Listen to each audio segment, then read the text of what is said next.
Now, I want to let you know, and I don't like to brag about it too much, but that you really did come to see not just your average Joe today. And the reason that that's the case is that I am indeed, and it's kind of hard to get your head around, but I was the backup Easter bunny at the White House in 1974.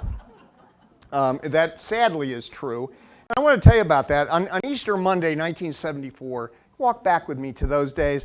I was minding my own business. I was running an area of the White House Easter egg roll, populated by a slew of tiny barbarians with the collective attention span of a gnat.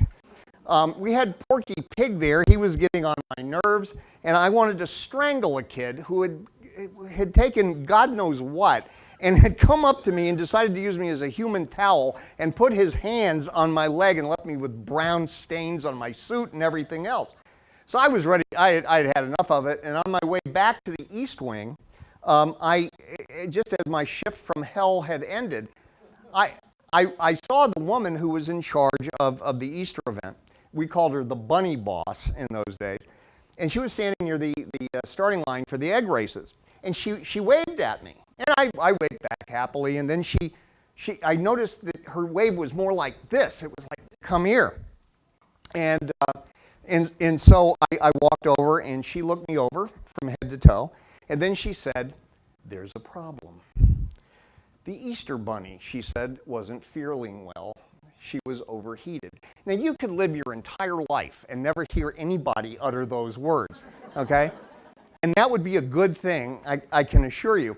I have to say, in all honesty, that I was probably not anybody's first choice to be the backup Easter bunny.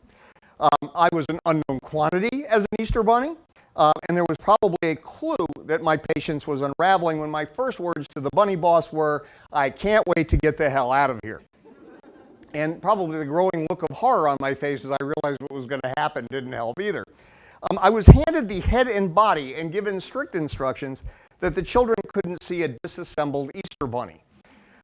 Frankly, though, I thought about sending a few of the little miscreants into permanent psychotherapy by kicking the bunny head around like a soccer ball, but I thought better about that, and I moved on, and I tried to find a place to be able to change, and I had to make a decision if I was going to strip down to my skivvies or I was just going to put the bunny suit on over my clothes.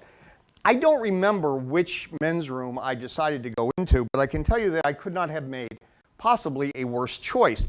Standing inside that restroom were two uniformed Secret Service officers I knew. They took one look at me and they doubled over in such loud hysterical laughter that I thought they were going to bring up their intestines. I in turn was so embarrassed that I stopped thinking and I pulled the suit up over my clothing as fast as I could, and trust me when I say that it didn't help when I put on the head. I guess I was assuming maybe I'd hide myself. It was a little bit too late. And then when I looked through the little black screen, that's in those kind of heads, and looked out, I could see that one of the officers was lying on his stomach making whooping noises and slamming his fist on the floor. But then it got worse. To put it politely, the suit was a lot more than warm. I felt like I was trudging across a desert in a cashmere leisure suit. I waddled off to the south lawn, trying to keep my head from wobbling as sweat was literally pouring down my face and my eyes. And I was also trying to keep balance in those weird bunny feet that were unwieldy and making my feet sweat so badly that I was convinced that I was starting to hear splashing noises down below. So the minute I walked out there, I was besieged by children. At least one kid slapped me in the rear, and another who was sitting up on his father's shoulders decided to grab my ears, which hurt because the head slid and it popped me right in the nose. A couple of others asked me to hop, which was utterly out of the question considering that the weight of the head was making me sway backwards and I was getting nauseous at the same time. And to top it all off, I heard a kid scream that he had a jelly bean stuck in his nose, and all I know is that couldn't have been resolved well for anybody in that. I think that I was the Easter bunny for a grand total of about 15 minutes. Of course, though, there in those days, that was not the end of it. People I knew left carrots on my desk and asked me if things were hippity-hoppity. They'd tell me stupid bunny jokes, And even if I looked in the direction of a Secret Service agent, even if I didn't know him, they would break out laughing.